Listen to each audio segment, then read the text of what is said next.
The only way to predict our future on this planet, our only planet, is to create it.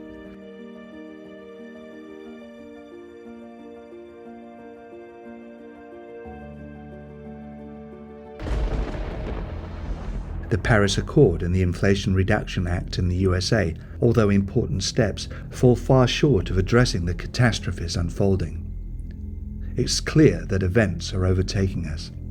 Achieving net zero is an essential step, but won't save us from the ever-growing climate catastrophes. You see, the elephant in the room is the carbon dioxide that we already have in the atmosphere. You see what's going on around us. You see all these extreme weather events. This is all due to the CO2 in the atmosphere that we already have. And this CO2 in the atmosphere is not going away anywhere by itself. We can't rely on the public media's responses, for example, to COP26. Extreme weather events around the world are pushing in exactly the opposite direction. Well, achieving net zero emissions for all greenhouse gases by 2050 would be marvelous. I don't think it's enough. I think our goal should be to restore the atmosphere, ideally to pre-industrial levels. I mean, that's my dream for working with methane so much. So if we stop emissions right now, this very moment, the series of extreme weather events will continue. That's the new norm. It's a disaster I don't want to even think about. It's that awful. And scientists keep on showing us over and over again, impacts are worsening. The time that we have to address this crisis is drawing to a close. We are dangerously close to not meeting the commitments under the Paris Agreement, and yet we need to reduce our emissions by 50% by 2030. That's only 8 years away. That's 8 harvests. That is students who are currently starting middle school. They're going to be going to college. So where do you go when you learn that the strategy you've been supporting all this time isn't going to save us from ever-growing catastrophes?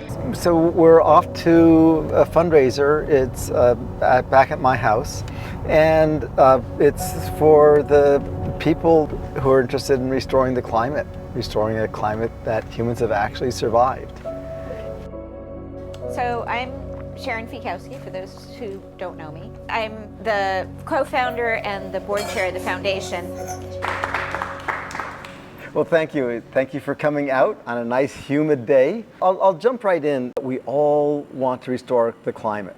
The Foundation for Climate Restoration is a non-profit organization designed to help people get involved in shaping policies and action around addressing our climate and our future. The foundation has been around since 2017, and in that time we've grown from just an idea to an organization with a team of about 11, as well as hundreds of volunteers. Right now we've got 36 chapters in countries all across the world. The Youth Leaders for Climate Restoration is a 13-week Train the Trainer program in where participants ages 13 to 24 can be part of a global community where they get to train and speak about climate restoration.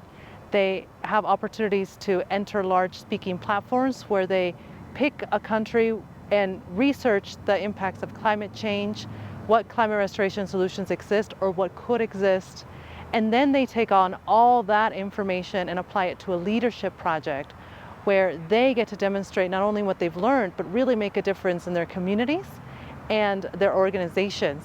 I'm looking back to Lester Brown's book, and I just was horrified reading his books about what was happening to our environment, but I had nowhere to go with my horror. And it wasn't until about 7 years ago, a longtime friend of mine, Peter Fikowski, showed me a slide deck. The eco-anxiety that people feel is very widespread, and what alleviates that better than anything is taking action. So we're giving people things to do that are meaningful and that are resulting in pretty immediate results, and that's exciting. It was like a nickel dropped, and I got that we can do it. It's like the moonshot. I believe we possess all the resources and talents necessary, but the facts of the matter are that we have never made the national decisions or marshaled the national resources required for such leadership. I believe that this nation should commit itself to achieving the goal before this decade is out of landing a man on the moon and returning him safely to the Earth. This is our moonshot moment, deciding that we're going to return our climate to a sustainable level good enough for our children and the generations that follow, and all life on Earth.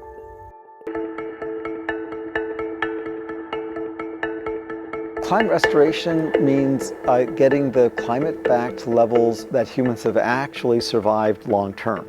Yeah, I think, climate restoration makes a whole lot of sense. First of all, because it's win-win, healthier ecosystems, a healthier environment, thriving forests, a better planet is obviously better for us. Many of the solutions for restoration, help us on the way to stabilizing and slowing down the feedbacks and avoiding the tipping points today. Well, what's changed now is we have quite a few organizations working on climate restoration and making progress. We got a statement from Pope Francis 2 years ago saying climate restoration is of utmost importance, and that made it real. And more and more organizations committed to it. I think one of the things that drives me to do this work, in addition to having been compelled to do environmental work throughout my life, is seeing some of the hopelessness that the youth have shown through their climate assemblies. They're really incredulous that we haven't done more already and that we've let it get to this point, that we do it under the auspices of preserving the economy rather than realizing that the planet that we live on is the only way we're all going to survive. Trying to find ways to help build up hopefulness among young people, to show that the innovations that we have the ability to create, the collaboration and the ability for governments and for non-governmental organizations and nonprofits to come together to have a unified tapestry of responses. And especially when you can show bipartisan work, because I think at a time when our country is so divided, to be able to show that in fact you can come up with policies that are unilaterally appealing to folks. People are now exploring ways to accelerate natural methods of drawing down carbon from the atmosphere. Artificial limestone manufacturing, ocean iron fertilization, enhanced methane oxidation, ocean pasture restoration. The state of the climate is very concerning. It's hard to see, it's hard to be here in the Caribbean, and being an individual, it can be daunting trying to look at these challenges and find a solution for them. But it feels really good to be working on something that we believe is truly scalable and can really move the needle in terms of climate and carbon sequestration. Sargassum is a really big problem, and what's happening right now is there's an open circle where the sargassum pulls carbon dioxide out of the atmosphere and uses the over-fertilized oceans to explode and create 20-something million tons of seaweed per year. But when it reaches land and it rots, that carbon goes back into the atmosphere as a more potent greenhouse gas, methane. What we want to do is close that circle, prevent the methane from going back into the atmosphere, and sequester the carbon that was originally taken up by the sargasso in the products that we create.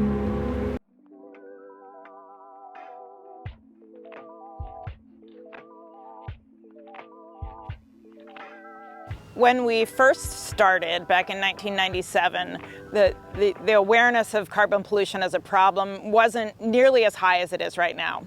But as you can see, we're in a really urban environment. This is a busy place. We have boats, we have jets, we have people walking on the beach, we have salmon running. We have a lot going on in this environment. And over the last 20 years or so, the carbon crisis has become increasingly important.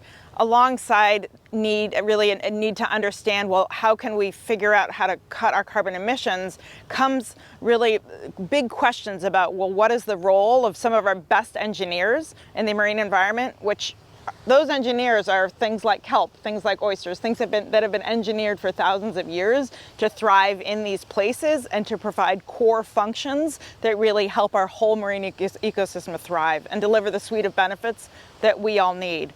So one of the things that was a really salient point that really brought people together was the idea that as we remediated these habitats, that we were going to be sequestering carbon in the ocean and continuing to provide stronger and stronger habitat and ecosystems for our native species to thrive. We think of carbon as a problem, which in many cases is true, but carbon is also the essential building block of life. There's about 700 gigatons of carbon in the Earth's atmosphere. There's about 5,000 gigatons of carbon in the whole biosphere, rainforests and phytoplanktons, etc. There's about 38,000 gigatons in all the hydrosphere, the lakes, oceans and ice caps. But there's about 50 million gigatons of carbon in the earth or ground, mostly in the form of limestone. So almost all of Earth's carbon is in limestone.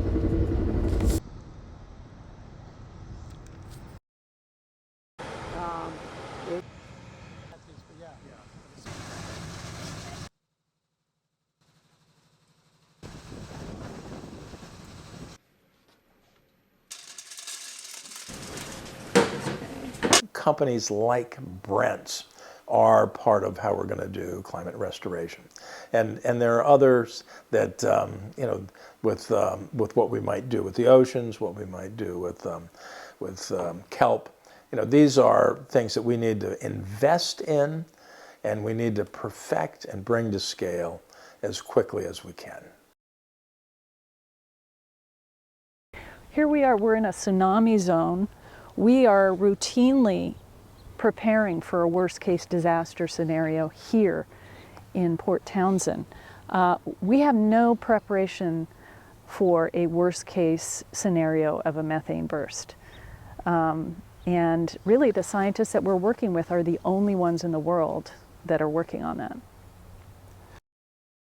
This path that I'm on used to be boreal forest. Beneath me and under the ground, there are massive blocks of ice. We call them ice wedges. And those blocks are melting. And because of that melt, it's turning into a mucky puddle.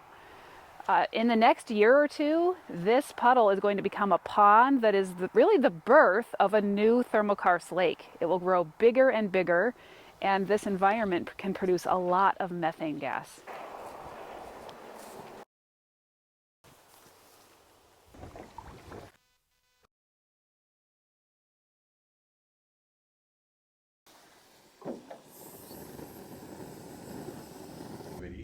In working in this frozen thermokarst cave ice.